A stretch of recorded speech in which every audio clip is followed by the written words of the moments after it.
Bir Türk, bir de Yunan mezesi yapacağız. Yunan mezesiyle başlıyoruz. Türkiye'de en büyük sorun, bana sorarsanız bir iş yerine gittiğiniz zaman şöyle bir kalıp yetecek. Yetmezse bir kalıp daha kullanacağız. En büyük sorun bana sorarsanız ara sıcakların çok yetersiz olması. Hep aynı ara sıcaklar. Paçanga böreği, patates kızartması, sigara böreği.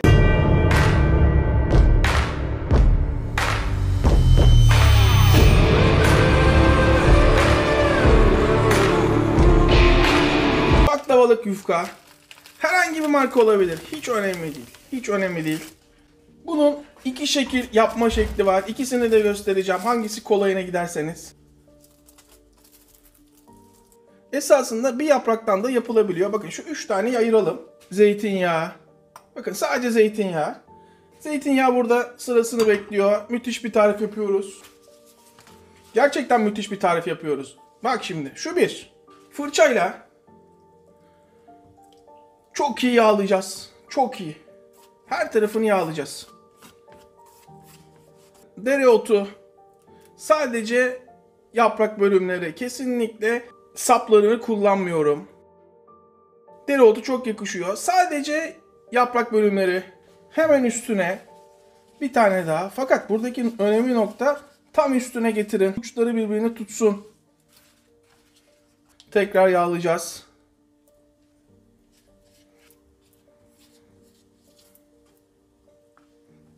Bakın uçlarına kadar yağlıyorum, görüyor musunuz? Bakın şuradan bir daha bakalım. Daha görüyorsunuz öyle. Uçlarına kadar yağlıyorum. Kuru bir yerini bırakmıyorum.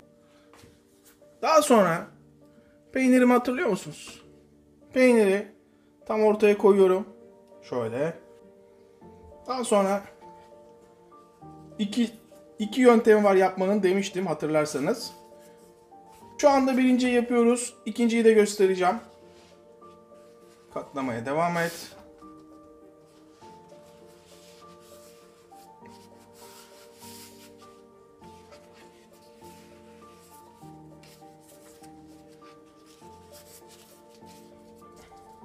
Bakın görüyor musunuz görüntüyü? Şimdi buna üstünü tekrar yağlıyoruz. İkinci katlama yöntemini gösteriyorum. Bu tek yufkadan tekrar her yerini yağlıyoruz. Her yerini yağladıktan sonra şu uçlarına kadar yağladıktan sonra tekrar dereotu, ama sadece bu sefer yarım tarafına dereotu koyuyoruz. Şöyle yarı tarafına.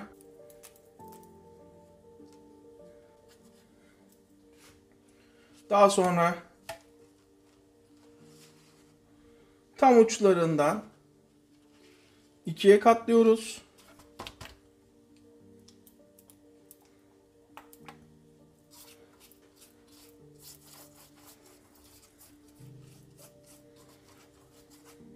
Şöyle beyaz peynir. Ben bunu kestirmiştim.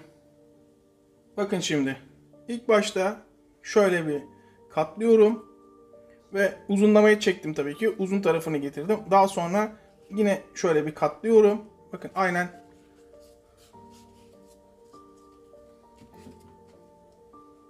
Buradaki en önemli nokta şu uçlarının yağlanmış olması. Daha sonra şöyle kapatıyorum. Aynen böyle. Boşluk bırakmadan bir daha çekerek bir daha boşluk bırakmıyorum ve bir daha. Bakın görüyor musunuz? Yapıştı. Tek kat daha iyi oldu hatta. Üstüne şöyle biraz daha. Üstüne tekrar zeytinyağı. Hemen bir fırın tepsisi küçük. Bunun da altına biraz yağ. Çünkü yapışmasını istemiyorum burada. Yani denizi geçip gölde boğulmayalım. Üstüne kadar. Daha sonra hemen şöyle ve böyle. Bu hemen fırına girecek. İş yerleri bu şekilde yapabilir. Hem daha çok çabuk pişer. Daha az malzeme kullanırsınız. Ama doyurucu olur müşteri için. Ama evde böyle kalıplı 2 kişilik yapabilirsiniz. Hatta 3 kişi bile yiyebilir. Bu hemen fırına. Önceden ısıtılmış fırında 200 derece 15-20 dakika üstü kızarana kadar. Sesi duyuyor musunuz? Bakın bir tanesinden peynir akmış. Daha sıkı sararsanız akmaz. Ama bana sorarsanız böyle her tarafın peynir olması, içinden akması çok daha lezzetli oluyor. Bir 5 dakika kendine gelmesi için bırakacağım. Lezzeti iyice otursun. Ondan sonra servise devam edeceğiz. Ya şu sesi bir duyalım. Duyuyor musunuz siz? Doğru yoldayız. 5 dakika sonra. Of. Şunun lezzetsiz olma şansı var mı? Cevizi kırabildiğin kadar kır. Daha sonra üstüne. İşte bu. Daha sonra üstüne. İmkanın varsa susam. Ve olmazsa olmazı bal. Koray, bal mı? Bal. Beyaz peynir çok yakışır. Karpuz, beyaz peynir çok yakışır. Karpuz, bal çok yakışır.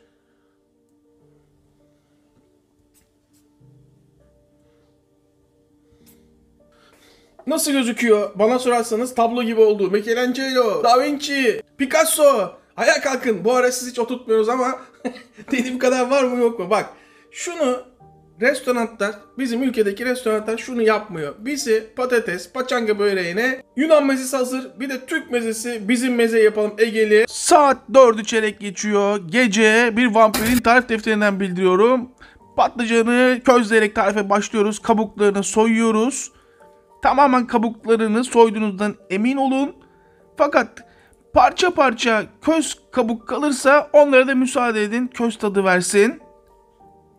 Saat 5'te NBA maçı var, onu seyredeceğiz. Bu arada yarın hayatta olacağımızın garantisi yok. O yüzden kırdığınız kişileri arayın ve onlara tekrar küfür edin. Patlıcanları iyice soyduktan sonra şöyle biraz küçültelim. Patlıcanı biraz lezzetlendirelim. Zeytinyağı, biraz tuz. Hemen üzülüyorsunuz şu hayatta. Şu hayatta biraz dik durun. Daha çok küfür edilecek insan var. Patlıcanları hemen buraya. Patlıcanlar hazır. Köşede sırasını beklesin. Yeni bir meze yapıyoruz. Bir tane sarımsak. Sarımsağı gelişi güzel küçükçe doğruyoruz. İsmi Egeli. İş yerleri kaçırmayın. Bilhassa paket servisi yapanlar işinize çok yarar. Şöyle sarımsağı iri taneli parçalara böldükten sonra hemen tavanın içine atıyorum. 1,5 yemek kaşığı çiçek yağı. 1,5 yemek kaşığı zeytinyağı. Mantar. Mümkünse sap bölümünü kullanmayalım. Mantarı isterseniz böyle soyarak, isterseniz bir peçeteyi ıslatıp silerek temizleyebilirsiniz. Kalan bölümlerini de şöyle kazıyarak. Kestane mantarı olursa çok daha lezzetli olur. Ama yoksa istiridye mantarı kullanabilirsiniz.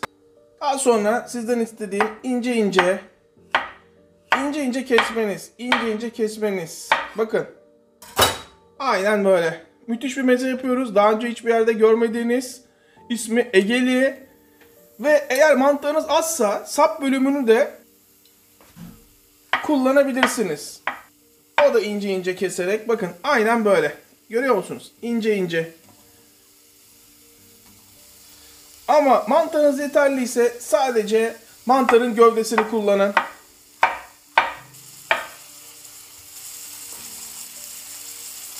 Rengi siyahlaşmaması için şöyle biraz limon, hem de lezzet vermesi için tuz.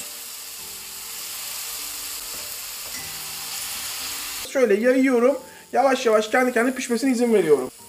Bir kabak. Eğer mümkünse, imkanınız varsa griz kabağı olsun. Yoksa benim gibi normal kabak kullanabilirsiniz.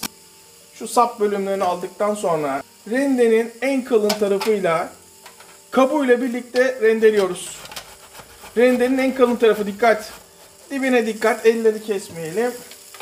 Yüksek ateşte olmamıza rağmen, bakın 4-5 dakikadır kendi kendine yüksek ateşte pişmesine rağmen mantar suyunu bırakıyor. Farkında mısınız?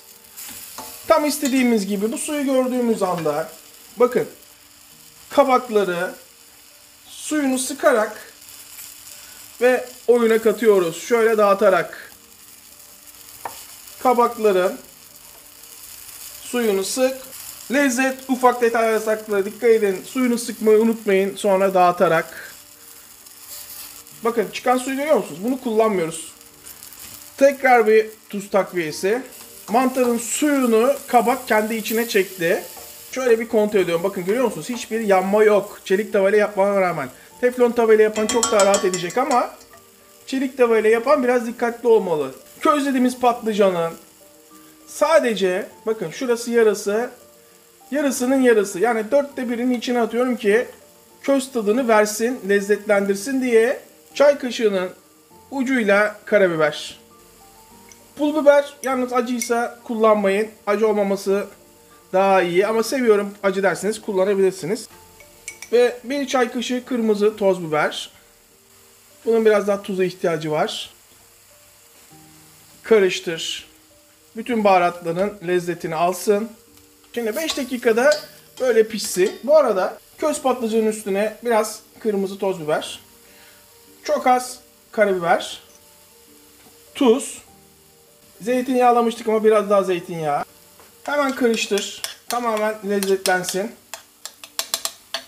Süzme yoğurt. Koray hangi marka süzme yoğurt kullanayım? Piyasadaki en ucuz hangisi onu kullanın artık bu saatten sonra. Dolu dolu 5 yemek kaşığı süzme yoğurt. Yetmezse takviye yaparız. 2 tane sarımsak. İstemeyen katmayabilir ama daha lezzetli olur. Koray sıcak sıcak olur mu? Soğuk koysanız daha iyi olur ama ben NBA maçı seyredeceğiz. Maç başlayacak. İşçiliyseniz soğuk koyun. Yani oda sıcaklığında ilave edin. Değilse evseniz keyfiniz bilir. Bakın hiçbir yanma yok görüyor musunuz? En ufak. Karıştır. Bunu büyük bir kap olarak düşünün. Dolaplara koyduğunuz. Düzlüyorsunuz. Şöyle ortasını aç böyle. Patlıcanı ortasına. Biraz renklendiriyoruz. Servis şekliniz bu. İşçiliyseniz. Nasıl gözüküyor? Hemen ortaya şöyle bir yol yapıyoruz. Daha sonra mezenin kendisi.